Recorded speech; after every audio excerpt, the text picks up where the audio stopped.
Hello there, thanks for coming by PosterCentral.com's video blog today. I'm Pete Howard, and I'm here to show you an amazing handbill from the summer of 1968. I've got it hanging on this backing board here, but this is a paper handbill. And look at the acts on this thing. The Doors, The Who, Jimi Hendrix, and an unnamed Janis Joplin. Oh my gosh, it's a small but heavy piece, that's for sure, if you count music clout. 8.5, 11 inches by this, and this is actually, if you have a handbill from this series and you don't quite recognize this is an early version of a handbill they put out. It actually dates from June, a couple months ahead of time, and there's a real tell on that because down at the bottom in the ticket ordering information it says mail orders are accepted only through July 1st. So a much more standard and widely distributed handbill would come along that was thinner and taller. I don't know if it's taller than this, but thin, very much a vertical format laid out. But this is, say 8.5 by 11, as I said, the first that we know of handbill that came out. So as you can see there, a little bit of a top to bottom, which is easy on a handbill. There's a picture of Jim Morrison, but not all of the Doors, and a picture of Jimmy, not all the Experience, and a picture of the Rascals, who I hadn't mentioned yet, but very much New York legends in their own right, and we'll get to them in just a moment. Interestingly, no picture of the Who, and in the middle there, not even a mention of Big Brother and the Holding Company under Jimi Hendrix. It just says sort of vaguely, and another supergroup. But we have to remember that the big breakthrough single, Piece of My Heart, and album Cheap Thrills would enter the charts in August. Nice, same month as these shows, but of course this was printed in June, and probably the whole thing was, obviously put together in the months leading up to that. So the venue is the Singer Bowl in Flushing Meadow Park, Queens, New York. And as you can see along the vertically in small print along the left-hand side there, the promoters get their credit. It says Shelley Finkel and Gary Kurfürst present. And as you can see at the top above the Doors, it was billed as the New York Rock Festival. So in that top oblong there, you've got the first Friday, August 2, with the Doors and the Who.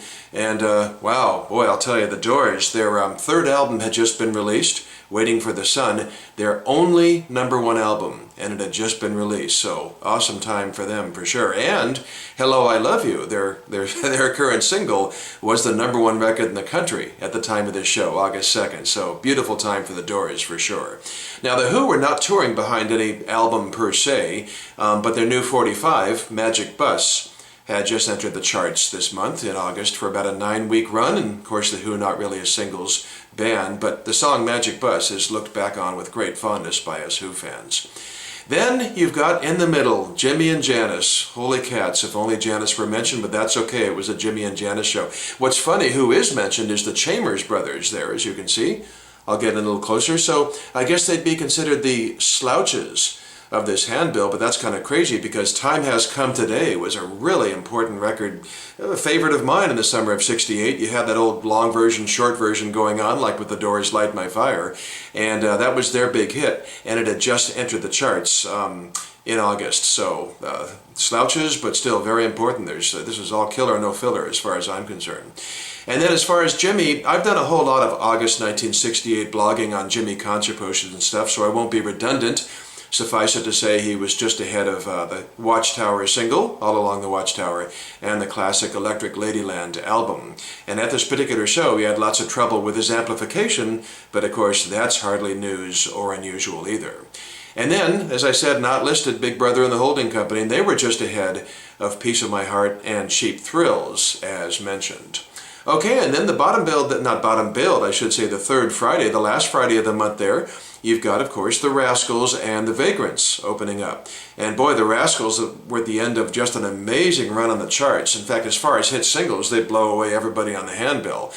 People Got to Be Free was #1 at this moment, the time of the show, August 30th, and had been would have a 5-week run at #1. That's amazing. And it was their 6th top 10 hit in the last 3 years, and they would never again return to the top 10 or even the top 20.